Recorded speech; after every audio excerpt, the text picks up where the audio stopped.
Usai melakukan pendaftaran ribuan calon tenaga kerja dengan perjanjian kerja waktu tertentu atau PKWT tahun anggaran 2021 diverifikasi di Mako Satpol PP, Jalan Pajajaran, Kota Bogor. Proses verifikasi akan berlangsung dalam 7 hari ke depan, yakni Senin 1 Januari hingga Minggu 7 Januari 2021 mendatang. Di mana perharinya verifikasi dibagi dalam 7 gelombang dengan jumlah sebanyak 60 orang setiap jamnya.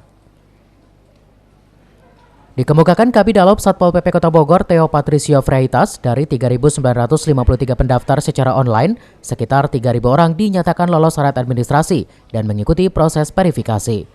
Selanjutnya, Satpol PP akan menerima sebanyak 57 orang laki-laki dan perempuan yang memenuhi syarat menjadi pekerja PKWT untuk ditempatkan di Satpol PP dan pemadam kebakaran.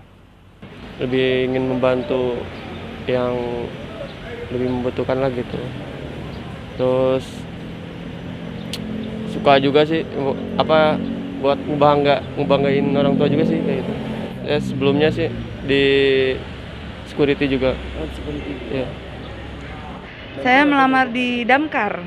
Kalau Damkar kan istilahnya dia lebih kayak membantu orang gitu ya. Jadi gimana ya? Saya orangnya suka membantu gitu, iya. Lebih menolong, lebih membantu begitu sih. Jadi tahun 2021 ini Satuan Polisi Pamong Praja yang di dalamnya ada Pol PP juga pemadam kebakaran, kita ada penerimaan PKWT dengan jumlah 57 orang. 57 orang. Di Pol PP hanya laki-laki, di pemadam ada perempuannya 3. Jadi kita bagi 2, ada Pol PP 30 orang semua laki, pemadam 27, 24 laki dan 3 perempuan. Yang terdaftar secara online kemarin, secara online dari jam 12.00 pas dibuka sampai jam 12 besoknya, jadi 24 jam. Yang terdaftar 3.593 secara online terdaftar.